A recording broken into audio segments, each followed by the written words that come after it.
When you start to think about the breadth of the ways we can experience joy, I began to understand there is more to be had and there's more benefit to accrue.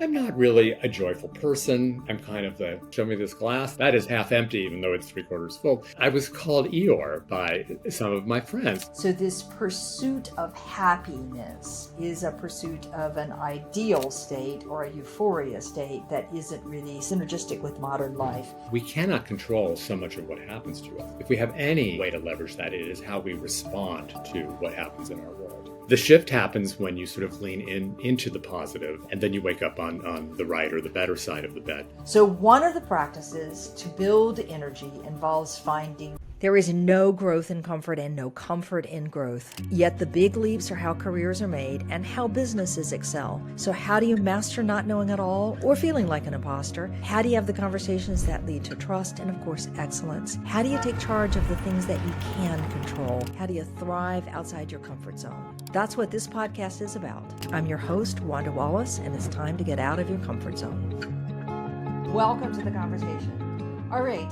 daily microstress. A heavy workload, constantly juggling more priorities than you can imagine. And if you're like most of the leaders I speak to, you are feeling depleted. Now, if we add to that an out of the comfort zone role change, or perhaps a change in a boss or change in organizational structure, and most people are reporting to me that they just feel they cannot cope.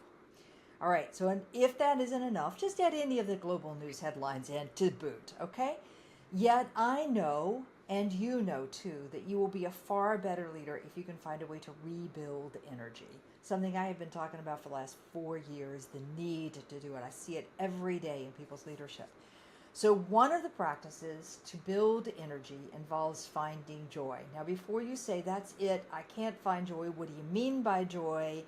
It's just another task. I think we've got some answers for you today that are going to surprise you.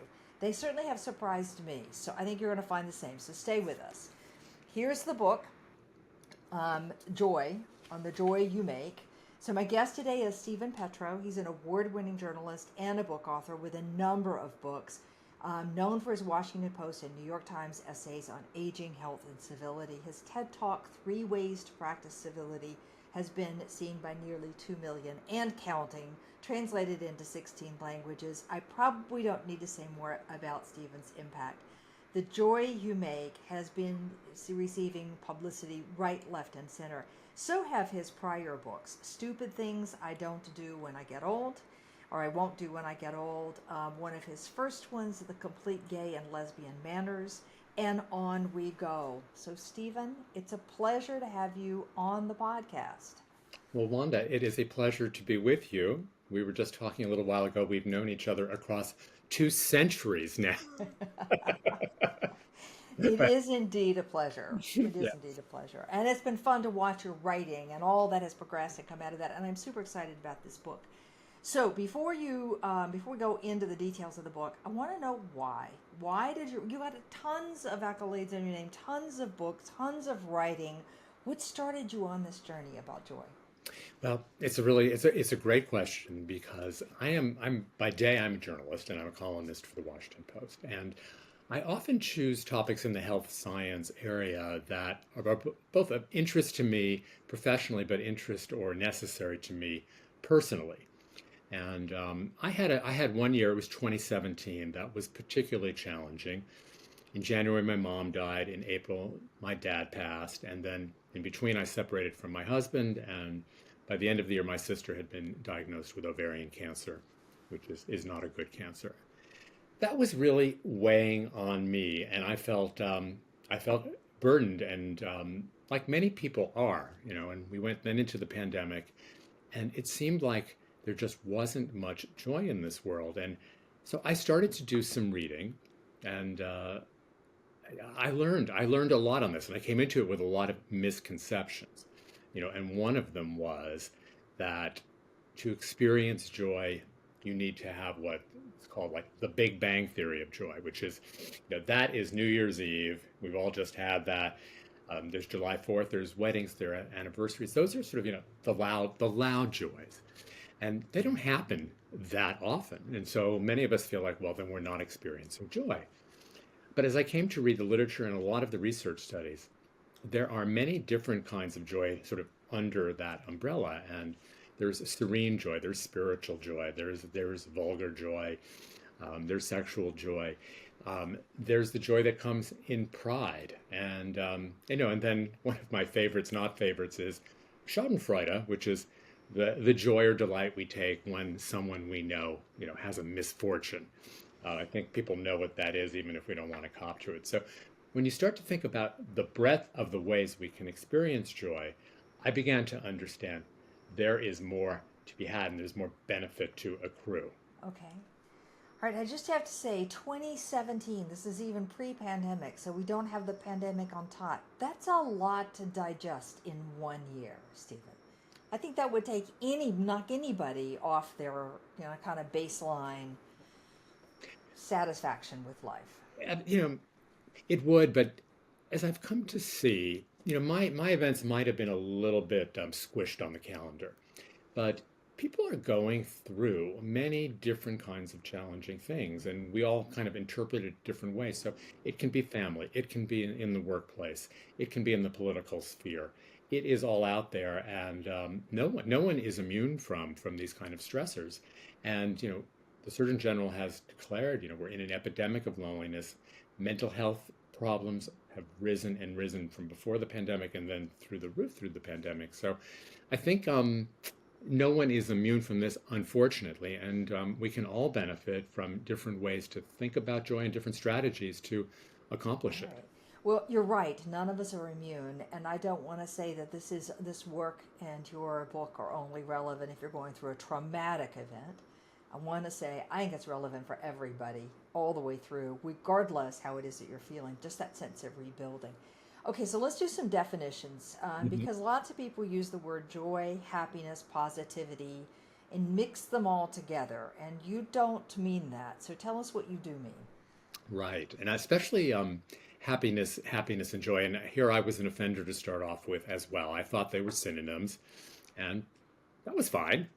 I wasn't really experiencing too much of either. But when I started reading and then started interviewing, and I interviewed psychologists, sociologists, philosophers, ethicists, poets, religious leaders, I came to understand there is a fundamental difference between happiness and joy. And I use a food metaphor to describe that. And so happiness is like the Twinkie that we all know from some part of our life. It's really rich and high in sugar. You get this glucose boost, and then you're left crashing. So that is, while we're high with it, that is a form of happiness. It is externally driven.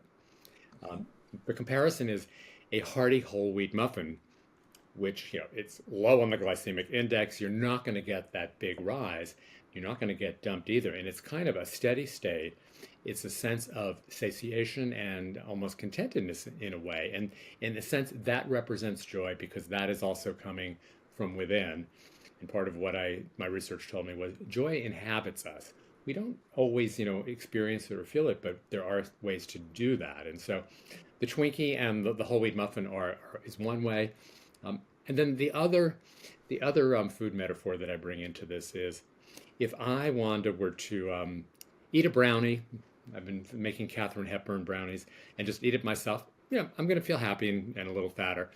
If I make a whole pan and then share them with you and your staff and others, that sense of connection and giving is really also intrinsic to joy. And so it has many more benefits to us. It has a richer texture than happiness. It's interesting. I know that we talk a lot about happiness, and I think, in some ways the way we use it in the common, I'm okay with. But I know the positivity literature has said that happiness is the wrong goal. Right. That there are positive moments and not so positive moments. They all comprise a daily event of life. And in fact, so long as the positives outweigh the negatives, you're probably in a pretty good state. So this pursuit of happiness is a pursuit of an ideal state or a euphoria state that isn't really synergistic with modern life. So I like this notion of joy. How do we find the joy that already inhabits us? Not just the big loud events, as you say, but sort of the routine day in and day out. and in extending my Twinkie metaphor, that's an external thing.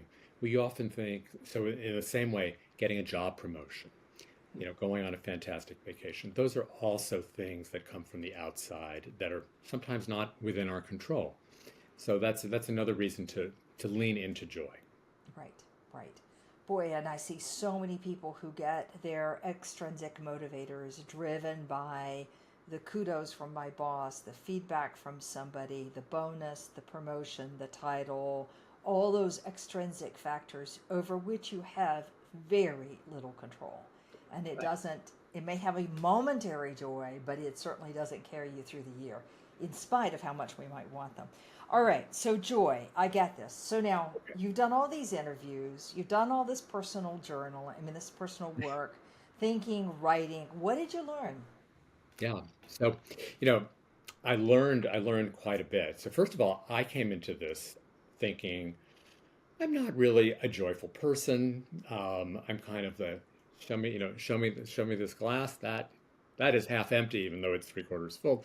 Um, I was called Eeyore by some of my friends. So at first I thought even like writing this book was maybe I wasn't the right person. And then I thought actually as I moved along, well, I am the right person because a lot of people who have written about these positive emotions, either they're scholars, which makes them not so accessible to most people, or they're a little bit on the woo-woo crystal side. And I'm definitely not one of those people either. And so I kind of took it on as a research project, as a journalist, and clear-eyed in a certain way. And I suppose the best testament I can say is, between now and 2017 is about 7 or 8 years. I have experienced much more joy sort of consistently than I did, which is borne out also by research studies. And I know we're going to talk about gratitude journals, so I'm just going to bring it up Let's do here it. Yeah. because, well, how do you feel about gratitude journals, Wanda? And then I'll go into it a little bit. All right, all right. Well, it was a column by Daniel Pink that Hmm. got me a few years ago, five to be precise, 3, 5, to start my own gratitude journal. Okay, and here it is. I started it. That lasted about 4 months, and I found it irritating, Hmm. and I've never gone back to it again. So, So isn't it what interesting? was irritating? I felt like I was writing the same thing over and over again every day. So the practice is at the end of the day, a very short line. What is it that you want to remember about today, or that you found joy in today, or that you're grateful for today? Okay, so Hmm. one of those. And I don't know, I felt like I write the same sentences over and over and over. I'm grateful for my clients. I'm grateful this way. I just reread it in prep for our call Hmm. today Hmm. and decided that I actually wasn't as repetitive as I thought, but I still didn't get any sense of satisfaction or joy or elevation from doing it. So, like I said, I quit. Now, I Yeah. haven't yet thrown out the journal, which is an interesting statement because it still sat there in the same place. So, well, you could be an outlier, but Okay. not necessarily. And what science has told us, what research studies have shown is that by doing a gratitude journal, and that also you don't have to actually have a journal. You can simply write down at the end of the day three things that you're grateful for, and you can put them in a mason jar, or you can just put them anywhere. Um, you are at the end of 21 days going to have a lift in your mood that translates into more joy. So that is what is true for most people. I went into it as a skeptic myself, but I thought, and I didn't have a fancy one like you. I was using these little ones, um, mindfulness journal, and so once I committed to it, then I thought, well, I'm the kind of person I'm not going to even have anything to be grateful for, and that's going to be embarrassing to me. Or I thought I needed like the really big things. Um, we solved climate change today. That is nowhere in these. But so in a way, I'm gonna read a couple of these entries, but so they're thematically the same. I had dinner with two good friends. Um, the beauty of a walk. I hosted people for dinner. A lot of them are connection type things. The piece of being in yoga, first day of spring, um, feeling a certain freedom in the day. And so they were small things. And a lot of them had to do with other people. which is going back again to that connection thing. And when you sort of go to bed at the end of the day focused on these positive things rather than what I was doing, which was sort of silently making my list of grievances for the day. Well, here's this didn't go wrong. This person crossed me. Well, then if you're like that, and you're like most people, then you wake up on what's called the wrong side of the bed because that's been in you all night long. The shift happens when you sort of lean into the positive, and then you wake up on the right or the better side of the bed. So I would encourage you to try it again, and to think about maybe some of the interactions that you have and what the feeling is. And then the other part of this is, which I came to learn later, think about all of your senses. What did you see, touch, feel, taste? Because all of that can be an easier way to sort of touch on gratitude. And check Yes, back with me, Dr. I Wallace. checked back with you. I will have to go back. Like I said, I hadn't thrown out the journals. I'm going to have to Hmm. go back and try it again and see what I And think I've about been this one. doing it since 27. I've got like 30, 40 of these, Wow. Okay. so I can write about them at some point. I think the secret is to get small. I think what I was doing was putting pressure on myself to have a more big event. Right. And sometimes I do connection things, Stephen, and if I'm really honest, they're not all that joyful. Like I'm not all that, it sometimes dinner feels like yet another coaching engagement. Apologies for any of my friends who are listening who feel like I'm implicating them. I'm not. But Hmm. sometimes it just isn't that same sort of lift that you're looking for. So I think I was focusing on big. And I think this idea of tuning into the senses and what it is that I am sensing, hearing, smelling, seeing, tasting is probably an interesting way to start, just in terms of a record. And it's also, I think it's an important way to go through the day. And I'm not, this sounds like tiptoeing through the tulips kind of thing. That is not what I mean. But just to be awake and present in your world. Also, not to be entirely reactive to what happens. We cannot control so much of what happens to us. If we have any way to leverage that, it is how we respond to what happens in our world. And so I think just slowly becoming a little bit more mindful of some of these shifts that we can make do make a significant difference. And one other reason I'm on the bandwagon for joy, so to speak, without being a cheerleader, is there are more and more studies that show benefits to our physical health and our mental health. I mean, everything from reduced stress, lower blood pressure, fewer cardiovascular problems, fewer incidents of depression, anxiety, and so on. And so, if we're talking about the workplace, those are all things that we want for that space that we share with people, but that's also good for the workplace, and to have people who are feeling better and presumably living and working better in a certain way. I was talking with a client who's a CEO at the moment Hmm. and just reflecting back on his year. And one of the things he said to me is, I'm really happy that at December, I still have energy. I'm not totally depleted. I'm feeling pretty good about where things are going. I'm feeling pretty optimistic about what we're doing, etc. And he said, I see in my direct reports the opposite. And I see the impact that has on the organization beneath them.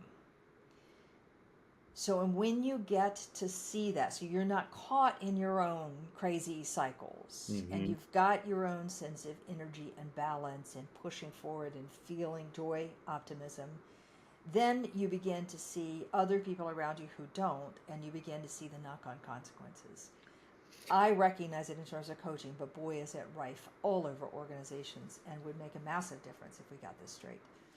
It would, and I'm sort of curious about this CEO and why he or she is in a better space in terms of joy, contentedness, happiness, and so many others aren't. And what is different about those circumstances also that could be translated throughout the organization, because that seems imbalanced and not necessarily so. Well, one of the things that he was picking up on, there are many, Hmm. and I don't want to give away too many because then I start to get too close to the personal, and I don't want to do I have that in no this idea who particular it is. episode. So. But one of the things that he was picking up on is he says, I can see the difference when people haven't slept. So Yeah. somebody's going to get an early morning flight to make a meeting, and I see the knock-on consequences for every piece of the conversation I'm part of for the entire day. Yes. So start with sleep. Like, just, you can't be your best self if you're not sleeping. So it's the all the usual self-care: sleep well and eat well and get some movement. But I also think there's this other thing of saying we've got 100 obstacles out there that we're going to have to deal with, some major surprises, but that sense of we know where we're headed. We know what the next step looks like. Even if we don't know the end conclusion, we know what the next step looks like, is another part of the practice that helps you kind of keep moving forward. Yeah. What you said though about sleep, what's called sleep hygiene, is so important to our health, and to preventing dementia and other cognitive difficulties. So um, most of us don't think about that, and we just think it's a bad night's sleep, or we're these warriors that just keep going and going. That's right.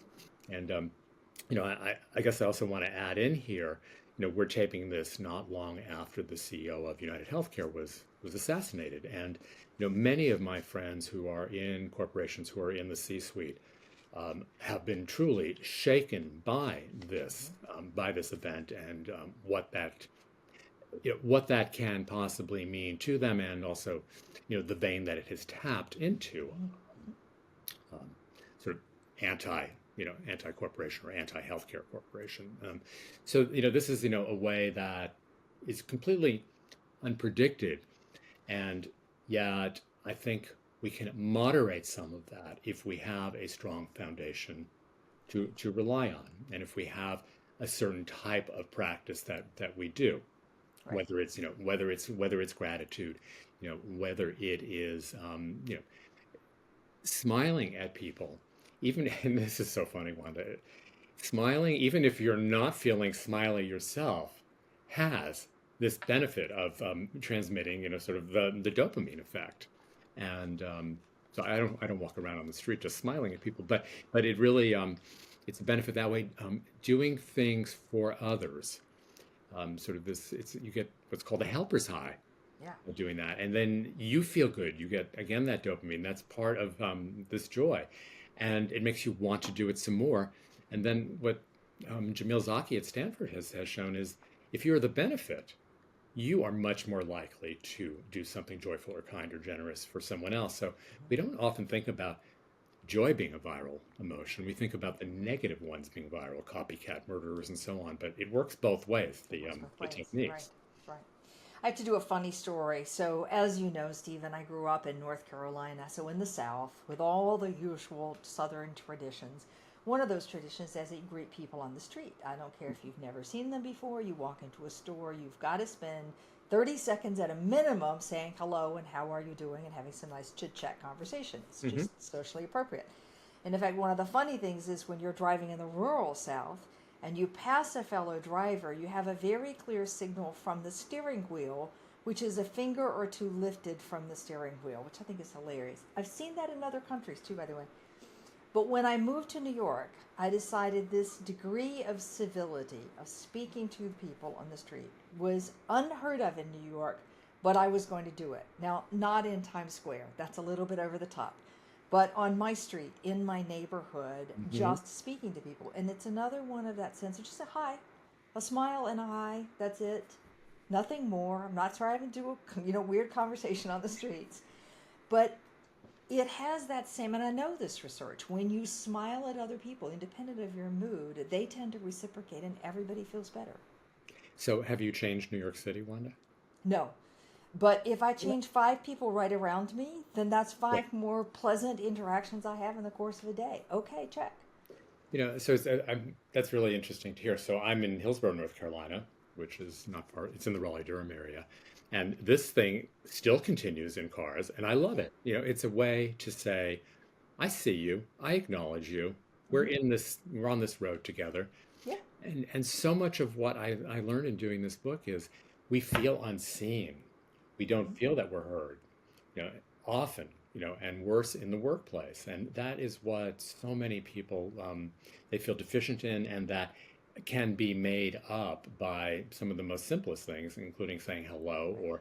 or smiling at someone, or Right. acknowledging, you did you did this project or whatever that is. I mean, I almost think, we have, this fracture in our country, and political fracture and so on. If this sounds simplistic, but if we could learn to actually talk to each other and acknowledge each other, I think a lot of that would go away, because we would also not be then seeing someone as a red person or a blue person, or however we, typecast them. Right, right. It's just recognize a human in front of you, regardless what else. And we don't have to go, have the greatest relationship in the entire world. We have to be best friends, but there's still a civility there. Okay, so let's come back to the whole notion of joy and the practice of joy. So you started this gratitude journal, seriously, writing the small things, focusing on the senses. All right, I'm going to go back and give that a shot, Stephen. Part of the new year will be my resolution. How long did it take before you start to feel an uplift from the gratitude journal?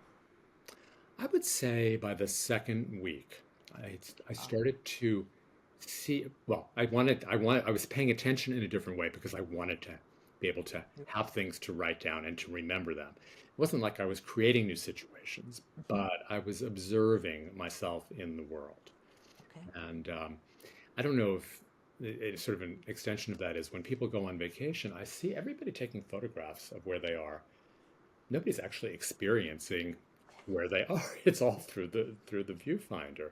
And so I was once talking to I think a yoga instructor who talked about, instead of Instagram, what he was calling intergrams. So instead you would frame a picture like this, and then you would sort of absorb the sounds and the smell and the wind, and then that becomes embedded. And so in a way, it's this shift in mindset, this shift in perspective that started by the second week and then continued. Yeah. I know Barbara Fredrickson's research has been very clear about this one, that every day identifying 3 things that were good about the day, tiny little things, like the line at Starbucks was not very long. Yeah. Little things. And I have certainly coached people through some very difficult moments in their career by saying, send me a text every day, 3 things, that's all I need. And I'd get texts with, I've got 2, I can't get the third, and I'd ask 3 questions, and they go, okay, I got it, next. And just that steady practice, really, some difficult moments is kind of a bit of a lift. All right, so gratitude journal, you said smiling at other people, you said noticing the senses that are around you, partly so that you have something to write about at the end, but also just partly being noticed. Doing for others. Are there other practices that you have found help increase joy? Yeah. So there may be days when you look around.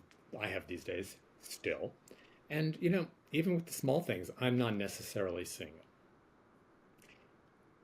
So then there's another way to look at it. It's called the joy of memory. And so in the book, there's a specific meditation that people can do to sort of learn a technique to go back to a place that they recall that way. But we can also do it in a much more simple way.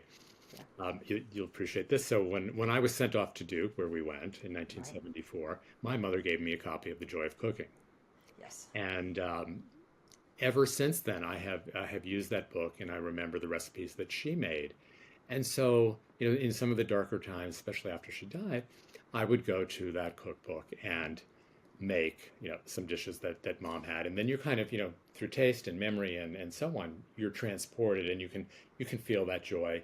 Photographs can do that in the same way. So there's some real techniques that we can use to look to the past, and sometimes anticipatory. Right. I think it's always a healthy thing to have 2 things to look forward to that will be meaningful to you. And 2 things that will be meaningful to you. So as you do one, then you add on, and so that's called anticipatory joy. Anticipatory. So memory joy, I'm looking back at things that have positive memories and associations for me, and re-experiencing them, whether it's through a photograph, a recipe, a song, letters. Letters. People used to write letters. Yes. I still have a few of those I'm that I have written and I'm going to pull out an email, the joy of email. Maybe. When we give up on email, we may look back with the nostalgia on that one and feel really good about it. And I notice most of the photo apps these days sort of do last year at this time or 10 years ago at this time. It's kind of an interesting, quick reminder of what was happening. So paying attention to that one. as well. So smiling, doing for others, a gratitude journal, living through memory, or living through anticipation, or thinking anticipatory. Hmm. Don't mean living through. But you're not saying, let me look forward to my next vacation. You're saying anticipating dinner with a friend next week. It can be, it can be either, but an experience is usually, what will have the most bang. Not, Okay. I'm not looking forward to my bonus in February. That's not that's not what I mean. But looking forward to a family vacation could be, Okay. uh, Could be.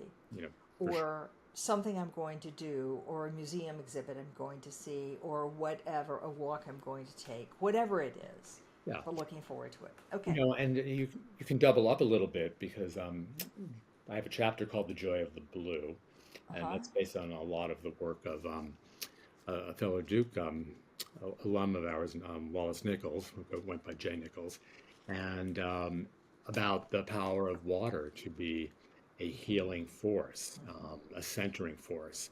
And what I love about his work is, he starts off talking about, the water, the ocean, the seaside, but he takes it all the way into like the inner city. It can be a fountain, and it could be a creek or a crick. Mm-hmm. Water has this impact on us, and so Right. taking yourself near water in any way, Oh. again, is important.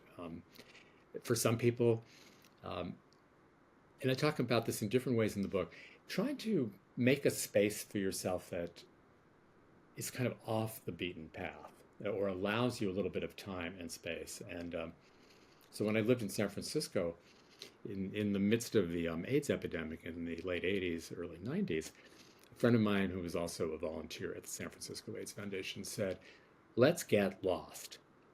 And I was like, "What do you mean? You mean Chet Baker, let's get lost?" But what he meant was, let's get in the car and just drive. And I'm going to tell you left, right, straight with no plan. And we're going to wind up somewhere. We're going to have an adventure. And we're going to sort of be together also as part of this. And, I always thought that I hope that the story would end like we wound up at a cliff overlooking the ocean. It was the most beautiful thing I'd ever seen.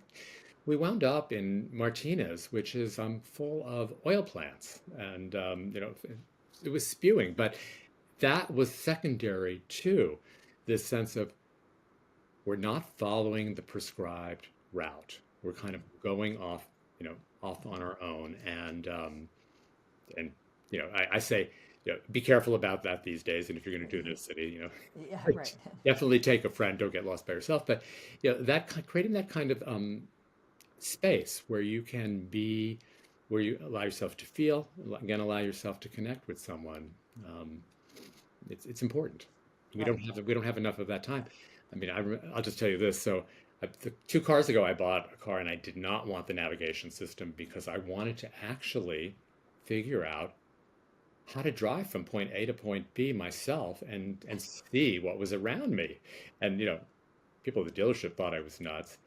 It was a very helpful exercise, and now gone back to a GPS, but uh, Yeah. it's Yeah. not always about, we say, it's not about the destination, it's about the journey. That's true. And then it's about the companionship also. With the journey. Right. The journey, yeah. I will say, Steve, and I've described this to someone yesterday, that there are moments in time where I find great pleasure, joy, in having a small vacation by myself, like Mhm. 3, 4 days. After that, I'm like, I need people. I don't need to really go off and be a hermit. But just 3, 4 days where I have the pleasure of deciding, do I want to leave now or do I want to leave 2 hours from now? Do I want to go? Do I not want to go? Do I want to turn right? Do I want to go down this path? Do I want to stop and photograph? Do I want to what?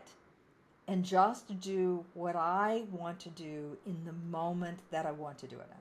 Yeah. So no agenda, no schedule, no plan. And there's just not very many of those. We don't get much of that in life. It doesn't happen that way. But just a little bit can be incredibly uplifting and I find particularly renewing. You know, it's called the joy of solitude. And it's not necessarily solitude because we also can be much more in touch with ourselves. Mm-hmm. University of Virginia researchers showed that 70% of our joys are collective or with others, but 30% do take place when we're solo. And It's So you're on the right track for sure. And there's not one answer. I know how people will take away from this what they think might work for them, what can take them a little bit out of their comfort zone, but not to do things that feel, this is not who I am. right, or that you're not going to enjoy because that is not part of the package. Like how I worked And in the title of our yeah, program yeah, here. yeah, right, right. The joy you make, absolutely, getting out of the comfort zone. All right, so Stephen, in doing all of this, so just a reminder. So the tactics are a gratitude journal. So that takes all of about 3 minutes at the end of a day to write three things that you experienced as positive or have gratitude for in that day. Mm-hmm. In anticipation of doing that, that probably means you notice more of what happens in the day so you can remember what to write about. All right, but that takes no time. Going on a wandering walk in your city or in your neighborhood or a drive can take as little as 15 minutes. Being beside water, I mean, I know that there are certain little teeny tiny parks that are minuscule in New York City that I just think are beautiful, and many of them because they have water features. And I Mm-hmm. just find, even if I stop there for 1 minute on the way to a meeting, it just makes me feel better and also more prepared for that meeting. So those little moments. Smiling at somebody takes no time whatsoever. Taking a moment to do something for somebody else, now not like this big grand thing, which is fine, but even a small gesture can be a simple thing. It doesn't take a lot of time. So what strikes me about all of this is there isn't an excuse of I don't have time. Exactly. And it's not like you need to in your calendar add in new activities. Once you start doing several or many of these things, it becomes just part of how you are and how you live. And then you've incorporated it. Maybe you'll do some others. Maybe that's working fine for you, and Mm-hmm. you feel better, and there's more joy emanating from you as well. And others will respond to that. I mean, I did find others responded to me, which of course is a motivator. Right, right. That keeps it going. It's in a Yeah. lovely way. All right, Stephen, last question. Not the last question, next to the last question. Okay. In doing all of this, in the gratitude journal, you've been doing this since 2017, 18, I Yeah. think. Hmm. Has it changed your personality? Well, I don't think it's fundamentally changed who I am, but it has changed how I feel in the world, and it has given me a much greater appreciation of the small joys that happen around me that I might even be able to affect or impact. So it's given me a much greater sense of agency and a lift. And Right? and I'm a health journalist, so I don't believe in the N of one, and so I'm not talking about the N of one. Yeah. You know, there's so many studies that show this, but this is my experience, and I think I was kind of an odd duck to undertake it. Or the perfect duck to undertake it, as the case may be. All right, Stephen, my last question. What is it that takes you out of your comfort zone? Maybe I should ask, when's the last time you were out of your comfort zone and how did you navigate it? So I try to lean into going out of my comfort zone because I think it's a good thing to do to grow. Mm-hmm. Um, I mean, it's funny, Wanda. So I'm a writer. I write every day. Every day starts off as a terror for me. I'm not going to be able to do this. I can't even sit down in the chair. I make myself sit down after like 20 minutes of kind of wandering around the house. And Mm-hmm.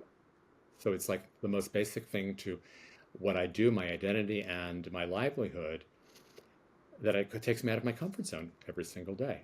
And then I'm able to sort of settle in. But that is a challenging leap. Okay. So it's the doing it anyway. In this case, it's the doing it. It's I've also developed like a pattern of, I mean, I literally kind of like do things in my office that preoccupy me until I like time is up, Yeah. and Yeah. Yeah. it's now or never. And Yeah. There's I did a podcast with Julie Christensen who's talking about the pathway to flow, and she talks Mhm. about the rituals that you do, particularly often creative rituals that set your brain that signal to get in the flow. Um, So it's this notion of all these things that you do, the steps that you go through, or the music that you listen to, or the pieces that you do to kind of get yourself ready for the flow experience. That is so true. And I walk my dog every morning, and sometimes people say, "I want to come along with you," and it's like, "No, you can't. This is my ritual. I'm warming myself up." That goes against all the collectiveness I've been talking about. I love it. Come with me on the afternoon walk, just not the morning walk. Exactly, exactly. I love it. Steven Petrow, fabulous conversation. I can highly recommend the book, The Joy You Make. And besides which, Steven is just a brilliant writer, so tune into his articles also in the Washington Post. Steven, if somebody wants to find you, where's the best way to reach you? StevenPetrow.com is the gateway to all hell. I love it. And then we'd love to hear from you. So leave a comment on our brand new website, outofthecomfortzone.com. And we'll talk to you next week.